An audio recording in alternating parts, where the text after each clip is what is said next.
I really like this next song because, in my opinion, every single person on this planet is born for such a time as this. If you look around in this day and age, you might ask yourself why both good and bad things happen to you. But trust me when I say this, you were put on this earth to follow your dreams and your path, whatever your age. In my opinion, I believe that Jesus has a path for you. You may be on it, you may have drifted off it, but the path that God has set out for you is ready for you when you are ready. This is Live While I Breathe. I will turn the sky to make it through the night, and I will take back my pride and live while I breathe, live while I breathe. Now, a father in the UK was fined £60 for taking his 8-year-old son out of school for a holiday. Now, I'm sorry, but when did schools have the authority to fine you for being a parent? In my opinion, if you want to take your child out of school, you have that right and no one can stop you. But here's the thing. If this keeps happening, that means the government is becoming part parent. And if that line becomes pushed, then who knows what power the government might take away from you as a parent.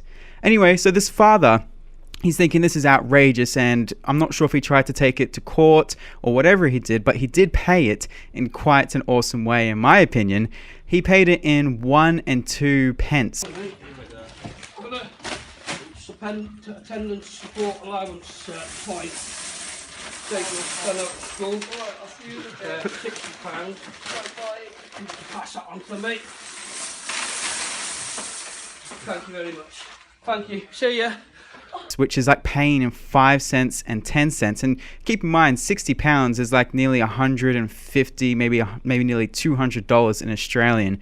So he paid in 1 and 2 cent pence, which is going to take the people forever to count. Now, some people might say you're only making the clerk have a bad day, but really the clerk gets paid, in my opinion, the same amount of money as if they're doing other work. So now the government is wasting resources on, in my opinion, a stupid ticket that they should have never given out for a father just trying to take his son out of school. I mean, it's that father, it's his responsibility to do what he wants with that kid. Do you think that this UK father should have been fined the £60 for taking his son out of school, or do you think that was none of the school's business and they had no right? For now, we're going to play some Angels and Airwaves. Lightning crossed the way. No, I can't rest. Been up for weeks. Words they coming close. They got a nerve. I never sleeps for me. I say I wait in rooms. The CIA director, John O'Brien, I hope I'm saying his last name right, has given a report about the reality of ISIS. But it's the complete opposite of what Obama has said to the people of this world. We're going to play a clip of Obama talking about ISIS as well as the CIA director. Have a listen right here on The Power Show. We've seen that this continues to be a difficult fight, but we are making significant progress. Despite all our progress against ISIL on the battlefield and in the financial realm, our efforts have not reduced the group's terrorism capability and global reach. ISIL's ranks are shrinking as well. Their morale is sinking. The numbers of ISIL fighters now far exceeds what al-Qaeda had at its height. These are not religious warriors, they are thugs and they are thieves. Again, there are hardcore fighters, there are adherents. As ISIL continues to lose territory, it also continues to lose the money that is its lifeblood. Yet, ISIL is adapting to the coalition's efforts, and it continues to generate at least tens of millions of dollars in revenue per month. Beyond Syria and Iraq, ISIL is also losing ground in Libya. The branch in Libya is probably the most developed and the most dangerous. So what do you think? Do you believe Obama or do you believe the CIA director? I mean, in my opinion, I've got to say I believe the CIA director over Obama, because what does a CIA director have to really lose? Obama has so much more to lose if it looks like he's running the country in a bad way and it looks like he's losing to ISIS. There's so much more he could lose. So I think that the CIA is just saying it like it is. He's not contradicting Obama. He's just obviously giving out the facts because he's one of the people that is in the middle of, fighting ISIS. For now, this is Bow Down to No Man.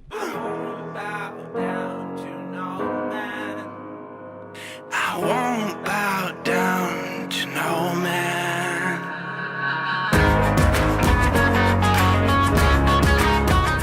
But for now, we're going to be expressing the power of a different band, and I really, really like this song because the lyrics go, "I learned to see with my eyes shut."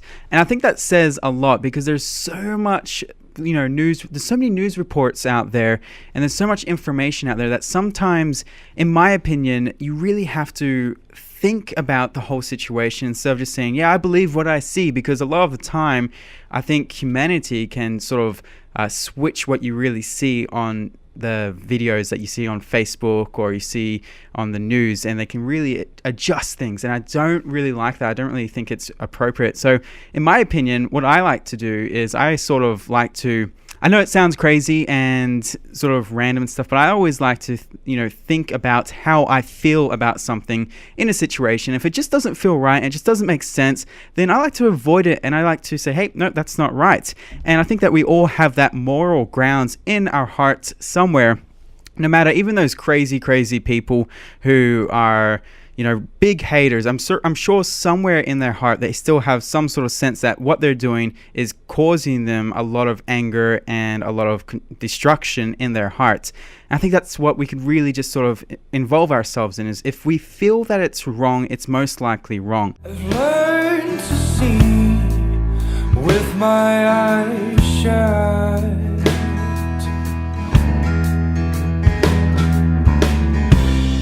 In 2012, there was an Islamic terrorist attack in a US embassy in Benghazi. 4 Americans died in that attack. They even made a movie based on this called 13 Hours, which was released in 2015, and I would highly recommend checking it out. Now, Hillary Clinton blamed this terrorist attack on a racist video. Have a listen.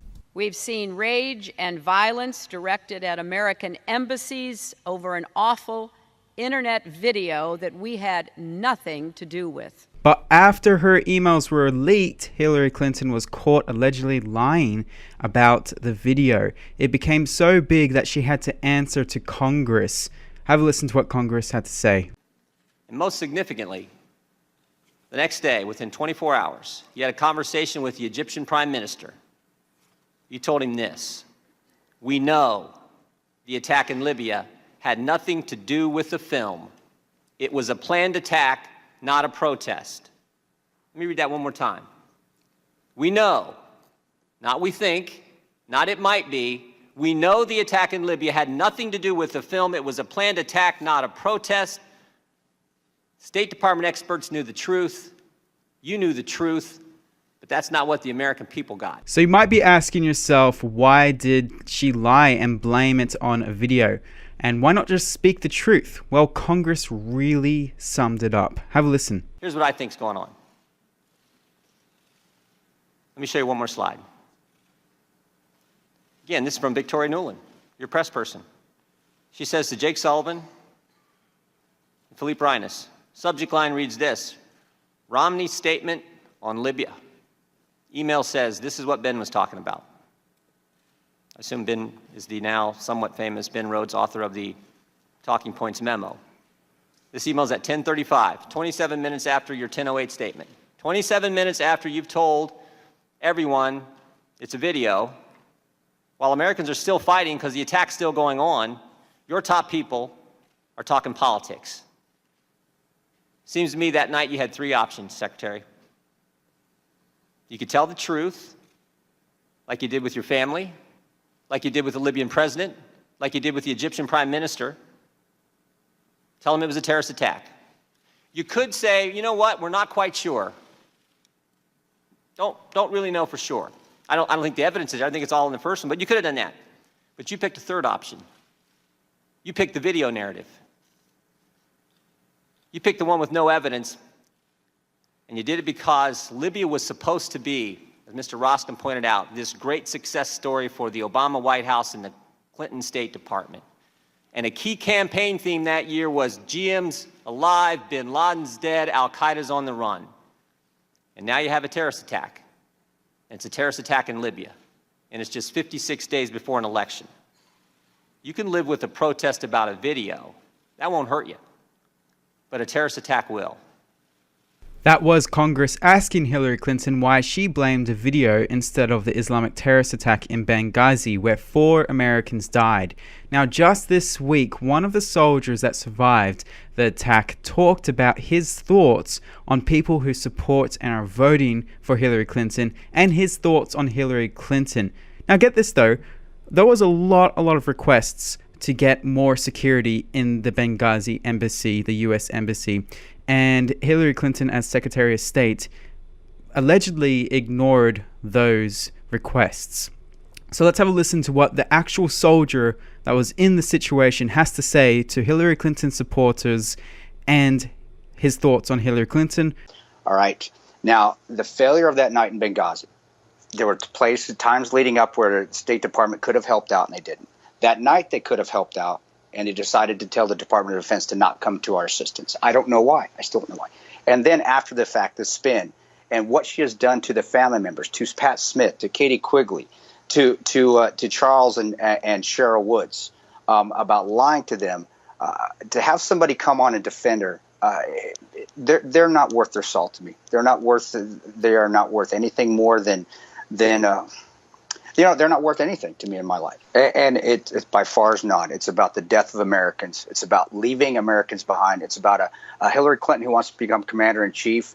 And you know what? As a commander-in-chief, you have a responsibility to help Americans when they're overseas, and she did not. And now we're going to put her in charge of the greatest military in the world.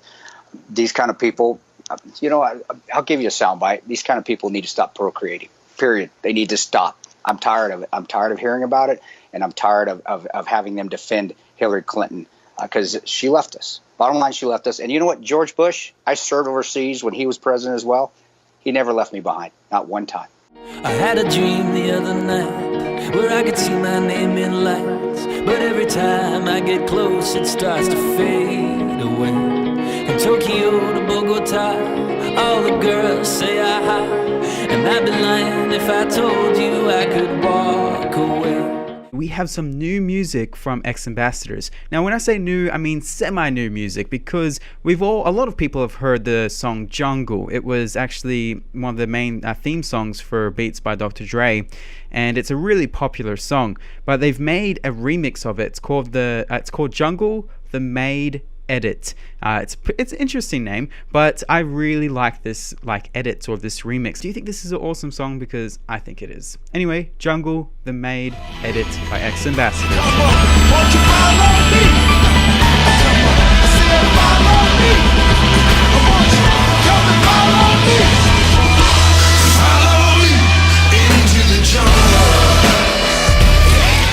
Now, last week we were talking about how 3 lawmakers in the US House of Representatives walked out of the room when asked for a moment of silence for the Orlando victims. Now, this week they are demanding for an opportunity for a gun control vote by yelling and sitting on the ground. Have a listen. I will ask that all of my colleagues join me on the floor. We will occupy this floor. We will no longer be denied a right to vote. We have lost hundreds and thousands of innocent people to gun violence. And what has this body done? Mr. Speaker, nothing.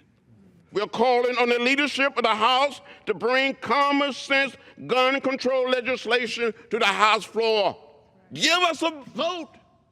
Let us vote. We came here to do our job. We came here to work. Rise up, Democrats. Rise up, Americans. This cannot stand. For what purpose does the gentleman from Kentucky, Mr. Rogers, seek recognition?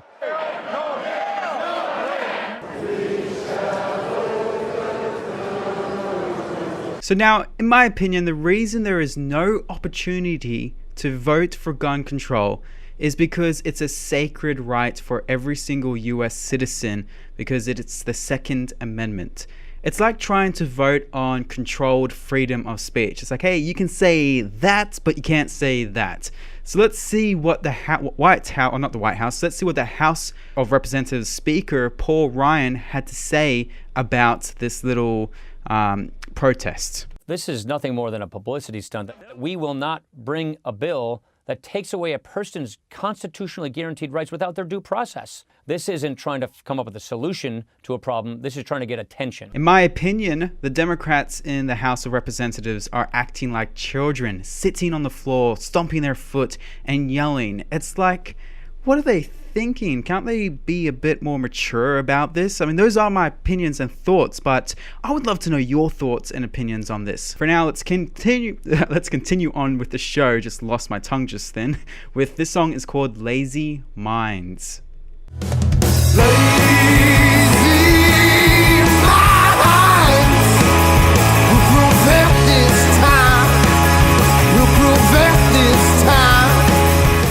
My local video store is closing down, and most video stores have actually already closed down thanks to, you know, the internet. And I was thinking, would movie theaters ever close down? Would there be some sort of crazy technology that outdoes movie theaters? If you're not familiar with VR headsets, virtual reality headsets, they have headsets that are just by themselves, or you can make your phone into a virtual reality headset. And you put that case over your head, and then your phone is sort of like this weird 3D effect where when you move your head, you see different things. Netflix and Hulu, the American streaming service of Hulu, has announced that they're going to be making a living room streaming service for Netflix. So basically, you put your virtual reality headset on, and then you switch on the app of Netflix or Hulu, and then you're sitting in a living room watching a virtual reality TV of your favorite content on Netflix or Hulu. I'm thinking that sounds really sad. Like that just sounds really, really sad. Like, hey, I'm going to go to my virtual reality living room. And then I thought, what if they do this with movie theaters? You know, all it takes is one big investor or some guy that knows how to do this kind of thing to make this crazy virtual reality movie theater. And I think that this could literally knock out the movie theater business in the next 20 years. People are actually loving the virtual reality. I'm not really a fan of virtual reality. I like to be in reality. And if I have a living room that is crap and I want to step up my game, I'm not going to go buy a virtual reality headset and be in a virtual reality living room. I'm going to go work and get enough money to make my living room nice where I can appreciate it in reality. But for now, we're going to go into Tokyo with the Wombats. If you love me, let me go back to that bar in Tokyo, where the demons from my past leave me in peace. And as a lot of you may know, I'm a massive fan of Blink-182. In fact, it was one of my very first songs that I played on the Power Show for my very first show. Now, they got new music, and it's not with Tom DeLonge, one of the founding band members. And I'd love to know what you think of this song. It's called No Future by Blink-182. The irony there. But no, I do like Blink-182, but I'm a little bit skeptical about this one. I'll give you my thoughts after this song. Yeah, they don't care about you. Let the music steal your fate. Yeah, you can run, but life won't wait. Yeah, they don't care. So that was No Future off their brand new album California, which is going to be released next week. And I'd love to know what you think of that. Do you think it's a great song, or do you think it's an average song or a bad song? I'd love to know. In my opinion, I thought that Bored to Death was an absolutely great song, and I'm really happy that that was one of the first ones they released. I'm like, wow, this is absolutely great. But I'm not really a fan of the No Future part, because I think it's really catchy and I really enjoy it, and I'm really glad that I can share it with you guys. And I might get used to it because it was just released like in the last 24 hours. So I might get, you know, when one of those songs sort of grows on, you're like, oh yeah, that song is actually really good. But this song, I feel like it's got a little bit of a depressing lyrics. You know, there's no future, and I don't know, it just seems a little bit depressing. And also, I'm not really enjoying the part where I can't hear Tom DeLonge's voice, you know, that high-pitched voice, like, where are you? You know what I mean? I'm kind of expecting that voice, and I just don't hear it. It's just, I really do respect Blink-182, and Bored to Death is great, but No Future, in my opinion, I'm not a fan of. That's pretty much all I want to say for now. As always, the world needs love. And that's the end of the Power Show, expressing the power of music. Thank you all so much for watching. Remember to keep standing for justice, stand for your rights, and keep following your dreams in the path that Jesus has put forward for you. As always, the world needs love. Follow me into the jungle.